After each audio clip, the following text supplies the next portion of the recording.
Hi there, welcome to Homekeepers. How wonderful to be with you today, my friend.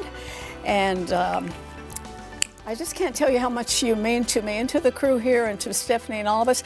I was in a store yesterday and this lady kept, maneuvering her little cart and looking at me, and finally she came and says, "What's your name?"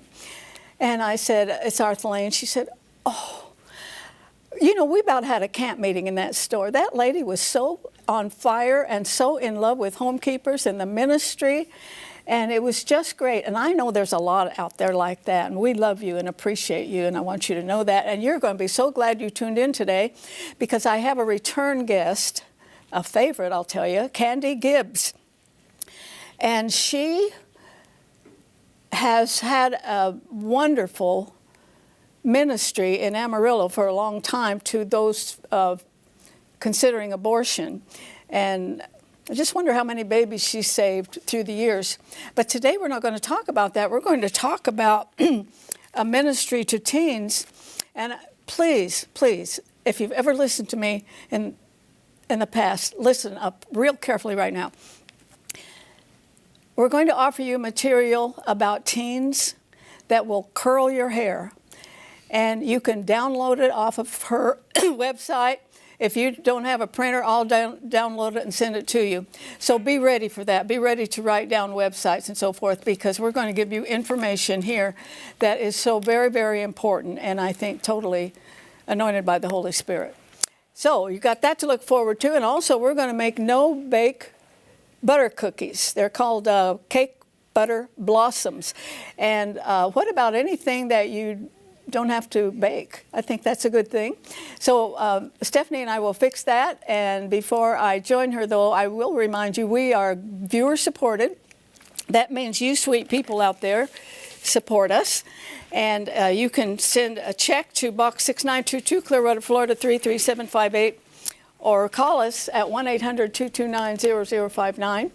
And we will be so glad and so appreciative, and God bless you for all you do. And I'm here with Stephanie this morning. Yep. You were so close.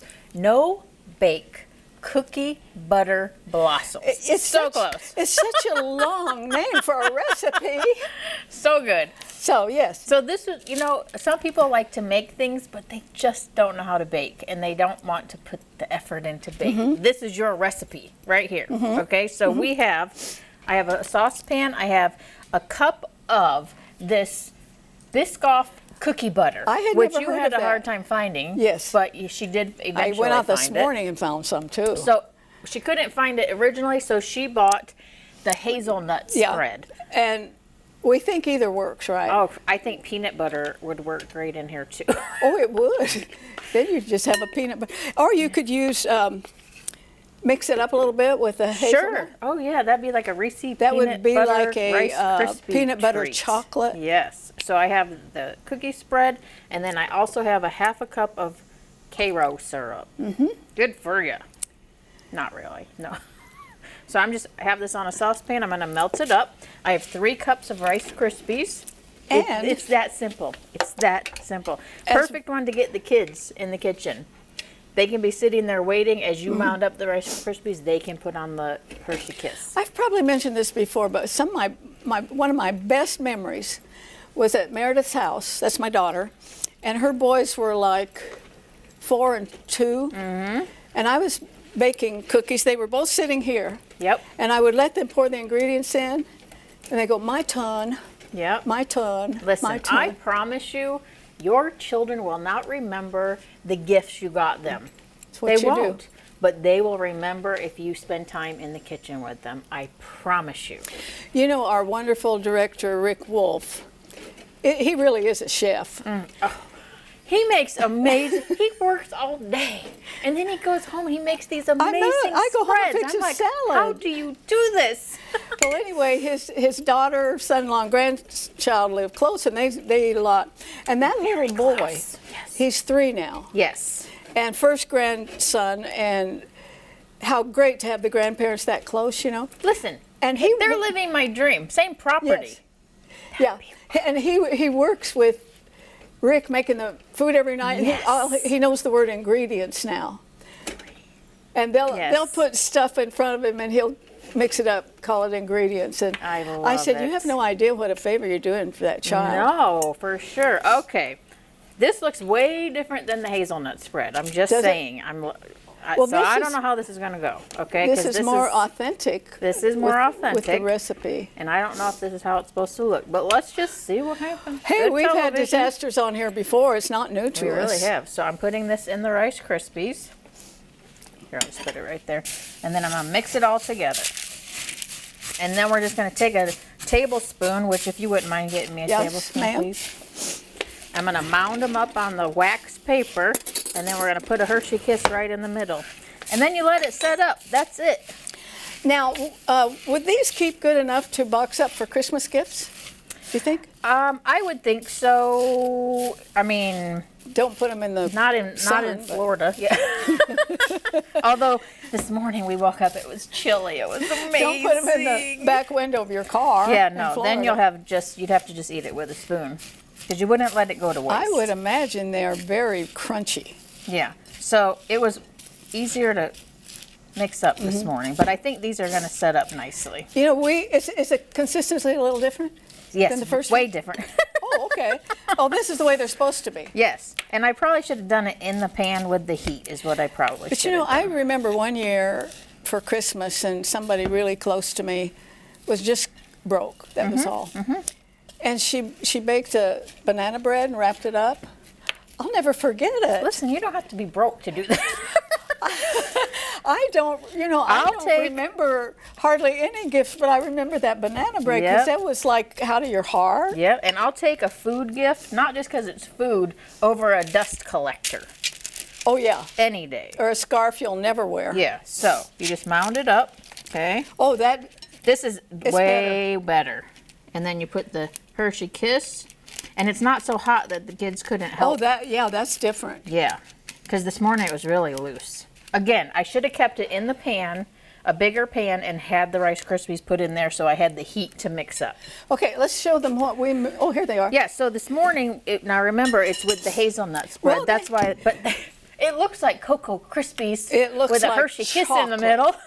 And I revere chocolate as something almost. So are you going to try it? Yeah. No, not right now. I've got it. I don't want Rice Krispies right before I do an interview.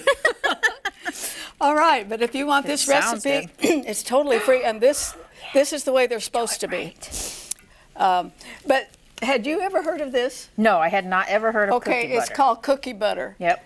And I had to go to a couple stores to find it. So if you want this recipe, information's coming up on your screen.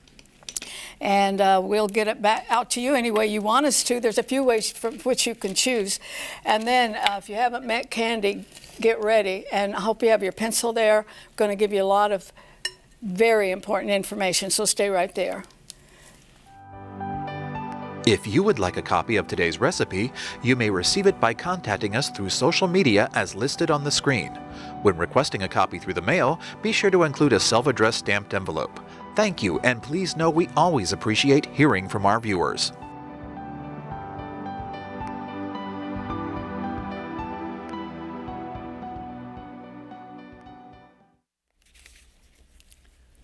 Well, it's with great pleasure that I welcome back Candy Gibbbs. I think one of the most significant ministries in America. So welcome back. Thank you. Can you give us a little bit of your background, because you're working a lot with teens now, but the first ministry you had, and you still have, was kind of the springboard for all this, don't you think? Oh yes, absolutely. Hope Choice is and started as a pregnancy center. And we see about, COVID has kind of messed with things, but over 1,000 clients every month at 4 different locations. Kidding. 1,000? No, yes. And so that is the heart of the ministry, and it is to represent life. My serving at Hope Choice happened because I experienced a unplanned pregnancy in high school, and my dad was a youth minister. And to keep our church family from knowing what I had done, my dad and I made the decision that I would have an abortion. And that was a terrible, wrong, sinful choice, and I have regretted it every day since. But it changed the path of my life for sure. And that's the way God uses God uses tragedies. I've often thought of Apostle Paul was such a horrible, horrible person. Right. And God looks down and says, I believe I'll use him. Exactly. So, yes. Now, do you have statistics on the percentage that you talk to and all who keep their babies? It's actually about 98% every year of pregnant women who come into a pregnancy center, if they receive ministry and an ultrasound, 98% of the time they'll choose to have their babies. And the reason is because in a pregnancy center, we don't hear arguments like you hear on TV debated politically, like it's my body, it's my right my as a choice, woman. No, a pregnant, afraid woman feels like abortion is her only way out of a difficult situation. So they say things like, I'm going to have an abortion because my parents are going to kick me out, I'm going to lose a scholarship. Well, if we can help them with that one thing, they really do want to have their babies. And so it's a 98% success rate. Even if they're very young and their plans to put them up for adoption, they've That's still right. chosen life. Yes. Now, do you have outside resources where you can direct them to take care of the thing they're afraid of losing? Oh, absolutely. And we also, in our pregnancy center, and many pregnancy centers do this, provide childbirth classes, parent education, how to take care of a newborn baby, benevolent services, diapers, formula. So it's a misconception to think that pro-life people just simply want the baby to be born and then we don't care. That's not true. We try to equip them to be good parents as well. Well, when you said 1,000 a month, that kind of took my breath away. Is there something different about yours? Well, it is that we have 4 locations, 3 in Amarillo area and 1 in another state in Wyoming. But we live in a conservative area. I think that's wonderful. But really, people just want help. Yes, and I think the main thing you're doing then is keeping them from a lifetime of looking back and regret. Now, did this experience catapult you toward teenage ministry? I want to show you what she's got, and that's why I emphasize having pencil and paper. Get the website down, we'll keep it up. This book, we'll start out with this because it's completely different than this in a way. Yeah. Okay, this is The Art of Fearless Mothering to Release Powerful and Purposed Sons. Probably not a book out there like this. I don't think there's many. We looked for some. This was written based off of my relationship with my 2 sons and the way the Lord taught me to relate to young men as a mother. But it really is great for relationships with boys or girls. Do you have any daughters? I have a daughter. Okay. I have 2 sons and a daughter. So I'm sure you outline the difference. Yes. Are there some real traps on a relationship between mother and son? I think one of the traps is that we are told by society that our children, particularly sons with their mothers, eventually don't really want much to do with you. That is not true. It's a lie. That is a lie. But they do not want to be babied. And that is one thing that the Lord showed me very young with the boys is you cannot baby them. They want to be treated like young men. And that's what we're trying to raise. Is that different from a girl? It is a little different from a girl. However, I think conversations, communicating, treating them like they have an opinion and that it's valuable, all of that is so important, whether it's a boy or a girl. Do girls want to be spoiled? And Girls pampered? want to be spoiled, Gifts? maybe. I don't know if that's good, but they want it. And their daddy, that's his role. Oh, yeah. Their dads have a role like none other. I like to really give people, I don't know if they take my advice, but when I come across really good material, I like to say, leader, you need this in your library, pastor, youth pastor. You know, a good author can save a speaker, a minister, an awful lot of time. That's right. I've mentioned before that I was an evangelist for 20 years and flew out of Tampa about every weekend, and I would be in pastors' offices. And I often judged them, I guess judge not, but I judged by their library. Yeah. A lot of times. Yeah. And if you want something that can help you out with relationships, this is it. Okay. We're going to talk a lot about this today. Rescue raising teens in a drowning culture. Boy, that puts it mildly. This culture is, what did it say, going to hell in a handbasket? Oh my gosh. I've never seen such a shift so quickly. Yeah. And I really believe the Holy Spirit told you to write this one. Parents, Sunday school teachers, youth leaders, pastors, she's done the work for you. There's, and we're going to be talking about this book, Rescue Raising Teens in a Drowning Culture, and this is a prayer journal, great for parents. The disciples said, Jesus, teach us to pray. That's right. This has some real targeted prayers. And this is the teaching series. All this is on the website. Now, this is what now that I've confused you completely. These are things on the website, and I want to encourage you. They're statistics. They're startling. I want to encourage you to download them, print them. And if you do not have a printer, or you don't know how to do things on a computer like me most of the time, just let me know. You can email me or write to me. I'll print it up for you myself and send it to you. And give it to your pastor, whoever, any leaders would be glad to do that. All right. I want to talk a little about the stats. These are preteens. Those are babies. Oh my goodness, yeah. This is shocking. the reason that we wrote the book, and this is the reason that our pregnancy center has moved into ministry to kids, teens, college students, and families, is because we are dealing with the issue of unplanned pregnancy as a pregnancy center. But the decision that got them there began way back when they were 5, 6, 7 years old. Do you know the most common time for a kid to receive a smartphone, an iPhone or whatever, where they can get anything they want on there or anything they don't want, is 8 years old. 8 years old. That is too young, and it has changed the culture. Technology, yes, it has changed the culture. And she really addresses that in this rescue book. Yes. And it's addressed on the papers I've mentioned you could download. But this is so important because you have compiled the statistics. What do you tell parents? Why would anybody give an 8-year-old a phone? Because I'm telling you, I think I've seen 3-year-olds that were pretty adept on a phone. Absolutely.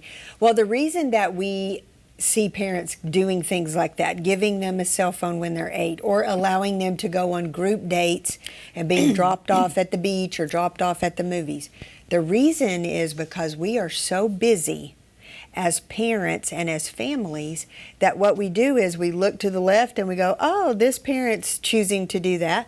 Oh, that's what you're allowing your kid to do, so I guess that's what we do.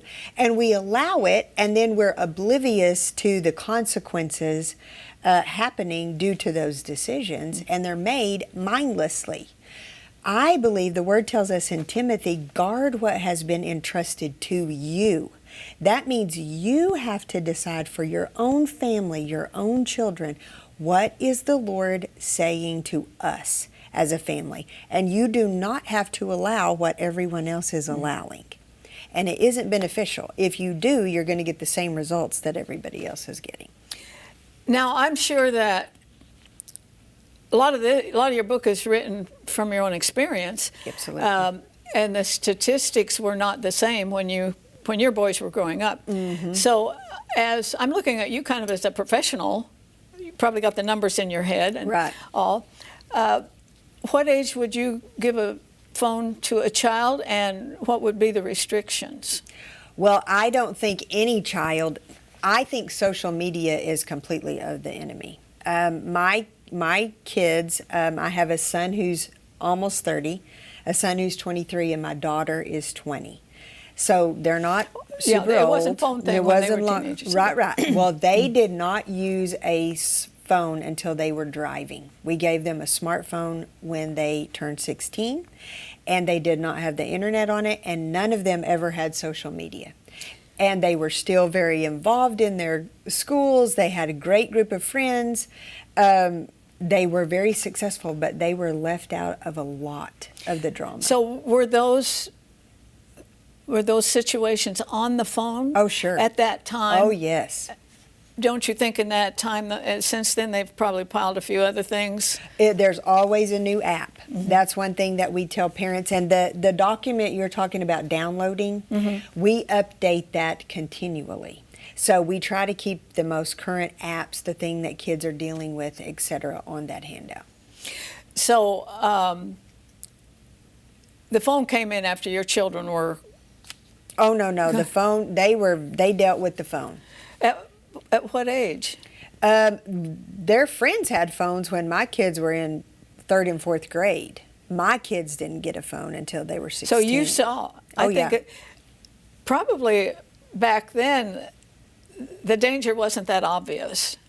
And certainly parents could be absolutely. It definitely caught us by surprise. You know, parents used to jokingly say, well, if I don't know what to do with my computer or my phone, I give it to my 5-year-old and they can show me. It's true. Well, it was funny back then. It's not funny now. If you're going to allow your kids to use social media or technology, you have to be smarter than they are. When you look at teens today, and I again remind you, this guy says Candy Gibbbs on it, and stats for preteens and teens in many areas. And the surprising thing to me was some of the statistics. Oh, yeah. So it's like there's two worlds. There's the parents, and then there's this world out here the kids are walking around, running into, participating in, and parents do not know. No, they don't. And the statistic that's most shocking, I think, on this handout is 93% of boys and 62% of girls. 93% boys, 62% girls under the age of 18 admit to some level of addiction to pornography. 93% of boys admit. That is an addiction. An addiction to pornography. And they don't, many times they're not looking for it. Right. But these people that are after your children, they're really smart, and your child can be searching for something related to a homework assignment, and up pops this image, and it's a hook that the enemy uses. It's straight out of hell. Yes, it is. We have Dr. Clark, who a psychologist, comes in once a month, and he said the pornography addiction is the hardest. Yep. It's the tough. It actually fires up the brain. Absolutely. And so you're not talking about people that just look at it once in a while. You're talking about people who are addicted. I'm talking about people who are addicted, but when you think about it, these are young people who spend hours, better than 10 hours a day, on their devices unchecked. That is too much of a temptation for anyone. And if you think you can go in your bedroom or in the backyard or whatever and no one's ever going to know, it's free and It's it's on at your your fingertips. Yes. And your parents don't even know how to look for it and find it on your phone. Now, when a parent gives a child a phone, or maybe we are giving some reality right now, how can they get it off of the kid's phone? You need to disable Safari or whatever browser is on the phone. It needs to be completely disabled. You just spoke in a different language to me. But the way that you utilize the internet as a teenager or a child should be very different, and it should be through a filter only. And there, on this handout that you mentioned, there are several different programs that a parent or a grandparent could put on their child's phone, and then it will alert you. If they're looking for something, it will show you things that are blocked. You will get an email that sort of gives you a report on what your child is looking at. It is not foolproof. There are very few filters on social media. If you're going to allow Snapchat, Instagram, TikTok, your child is at risk and they will see pornography. But there are things that you can download that can help. And as I said, if you go on our website and just print up all the material that's on there and pass it around, I think this is great. What kind of research do you have to do to get these statistics? We have a large staff at our ministry, and someone is constantly researching. Good. What are the statistics? What is the new app that kids are using? The information will be obsolete in 6 weeks, and we have to constantly update it. So if you're a parent and you work a job that's different than mine, it's very difficult for you to stay up on all of this unless you find a resource like what we're talking about. Let me again remind you of the book Rescue, and also it has a prayer journal. And describe this a little bit. This is a teaching tool, right? These are teaching sessions for every chapter of the book. That's awesome. We did it at our local church in Amarillo, and it's really, really beneficial. Small group Bible studies. You could show the video and go through the book. It would be a great study. I think the Lord has really led you. Because when you see something like this, it's going to resonate a little bit more than reading a book. Absolutely. And pastors can look at it, and really, everybody needs to know this. Oh, yeah. We're not just talking parents and kids and teachers. Everybody needs to be aware. Absolutely. I think that there's so much going on, and Satan has really done a job, keep us unaware, keep us distracted, while our precious children, young people. Yeah. I have 9 great-grandchildren. Oh, wow. And thank God they're in homes where parents are born again, and they are serious Christians.